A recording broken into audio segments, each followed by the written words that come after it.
मीता, वो लोग अब भी अपनी पुरानी बहू और ग्रैंडडॉटर को बहुत मानते हैं। माँ अंडरस्टैंड ना, बबीता 17 साल से यहाँ पे रही है बहू बन के, and Minni is the only grandchild they have. Of course attachment होगा ही ना। और तुम्हार क्यों हवे मीता? अच्छा टेल मी वन थिंग, तुम्हें इन लोगों ने वाकई में एक्सेप्ट किया है या फिर अशोक के डर की वजह से मजबूरी में आकर उन्होंने इस शादी के लिए हाँ कर दिया? मीता, प्लीज डोंट मिसअंडरस्टैंड अस। हम ये सब कुछ सिर्फ इसलिए पूछ रहे हैं क्योंकि फिक्र है तुम्हारी बेटा। माँ, जब से मैं इस घर में आई हूँ मैंने अपनी तरफ से पूरी कोशिश की है अशोक के पेरेंट्स को, अशोक की पूरी फैमिली को हर तरीके से खुश रखने की। एंड यू नो व्हाट, पापा जी ने एक दिन मुझसे खुद कहा कि मैं उनके लिए अब एक आइडल बहू मटेरियल बन गई हूँ। कब तक तुम ये आइडियल बहू मटेरियल बन के रहोगी? देखो मीता, तुम जिंदगी भर अपने मन का किया है और तुम ही कॉम्प्रोमाइज की बात कर रही हो। तुम्हारे डिसीजंस, तुम्हारे डिजायर्स, तुम्हारे likes, dislikes, these things don't matter for you now. I just fail to understand कि अपनी आइडेंटिटी खत्म करके तुम इस शादी में खुश कैसे रह सकते हो?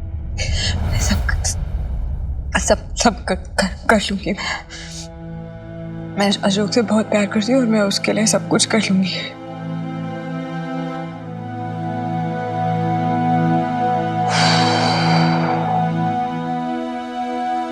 ये वो मीता नहीं है जिसे मैं जानता था।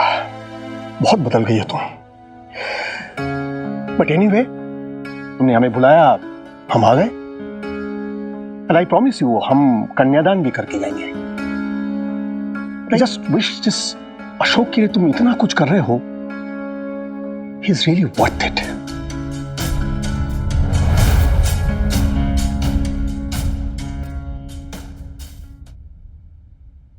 देखो मीता, बाबा के गुस्से को गलत मत समझो। He is your father after all. He loves you. इसे बहुत लेट हो गया है,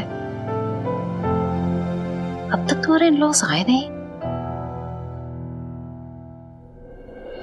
मैं आपसे माफी मांगना चाहता हूँ कि आप लोग आए भी, लेकिन हम में से कोई भी आपको लेने एयरपोर्ट नहीं आ सका। दरअसल मीता ने हमें लास्ट मोमेंट पे बताया, नहीं तो हम। अब तो हेल्थ चेकअप के लिए गया था ना, तो इतना टाइम क्यों लग गया? दरअसल एक के बाद एक टेस्ट होते रहे। हाँ। और टाइम का पता ही नहीं चला, इसलिए देर हो गई। बाबा, तुम्ही एटा खाओ नहीं? एक सेकेंड, सॉरी, एक्चुअली मैंने भी बताया नहीं, स्पेशली आपके लिए बनाया है।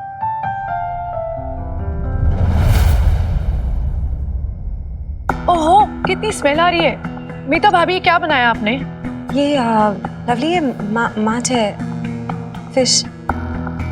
तुम्हारे लिए मैंने बनाया है, वो पनीर बनाया है, पंजाबी स्टाइल में बनाया है। तुम्हें आई एम श्योर अच्छा लगेगा, ट्राई करके देखो। आज तो वेडनेसडे है और वेडनेसडे को तो हमारे घर में चिकन बनता है, तो मीता भाभी आपने चिकन नहीं बनाया? क्या फर्क पड़ता है, चिकन नहीं बनाया इसीलिए तो पनीर बनाया और बहुत अच्छा है। मैंने ट्राई किया। आप लीजिए ना। हाँ स्वीट मीता भाभी, आप मेरा कितना ख्याल रखते हो। But don't mind, actually fish की स्मेल से मुझे प्रॉब्लम है, तो मैं अंदर जाके खा लूं? हाँ प्लीज।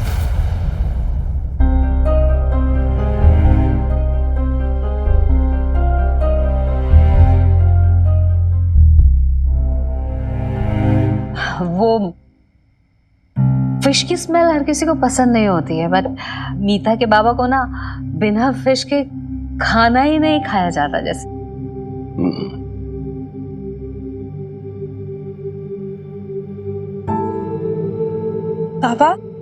पापा खाओ ना। बस हो गया चामर। सुलेखा, सूटकेस खोलो नहीं तो। हाँ तो मिस्टर खुराना, आपसे मिलकर बहुत अच्छा लगा। अब हम अशोक और मीता की शादी का डेट फाइनल कर लेगा। अब पंडित जी को बुला लीजिए, हम भी कल आ जाएगा। ठीक है, चलो।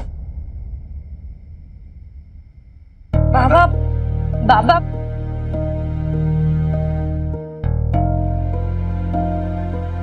माँ, अरे बाबा आप ऐसे कैसे चले जाएंगे? नहीं, एक्चुअली हम और सुलेखा पहले एक होटल रूम बुक कर लिया था। Will go and stay there. I hope will get some taxi और समथिंग फ्रॉम हियर। टैक्सी तो लेकिन अपना घर होते हुए होटल किस लिए? मिस्टर खुराना, बेटी के ससुराल में शादी के बाद रहता है। हम मॉडर्न जरूर है, लेकिन हम इतना मॉडर्न भी नहीं है। And one more thing, to be honest, हमारी बेटी ने जो कुछ भी किया उसको हम और सुलेखा कभी अप्रूव नहीं किया। इनफैक्ट अगर मीता हमारा बात मानता ना, हम उसका शादी एक पढ़ा लिखा बंगाली लड़का से करता।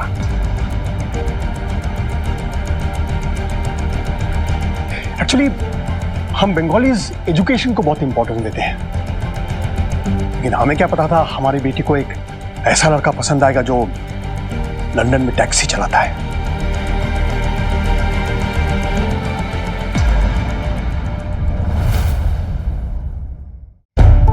ये बोल चुकी तुम्हें? ऐसा ये पहले सोचते थे जब हम लोग अशोक से नहीं मिले थे, आप लोगों से नहीं मिले थे तब। अब तो मीता के बाबा बहुत खुश हैं। देखिए, बुरा मत मानिएगा, बट मीता के बाबा को ना अपनी प्राइवेसी बहुत पसंद है। सब नमस्कार, चलो।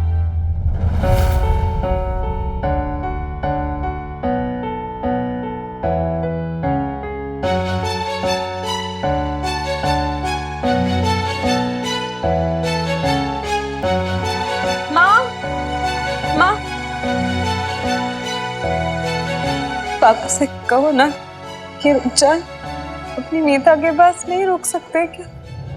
उनका एटीट्यूड नहीं देखा तुमने? मछली के स्मेल से उल्टी आती है उनके बेटी को। मीता, मैं अपने बाबा का इंसल्ट करवाने के लिए इतना दूर बुलाया था ना। नो प्रॉब्लम, तुम्हें अमन में हम ही तुम्हारे बाबा, ये सब तो सहना ही होगा ना मुझे। सह लूंगा। And as promised, और शादी भी कर भागे जाऊंगा, लेकिन यहां नहीं रुकूंगा। चलो।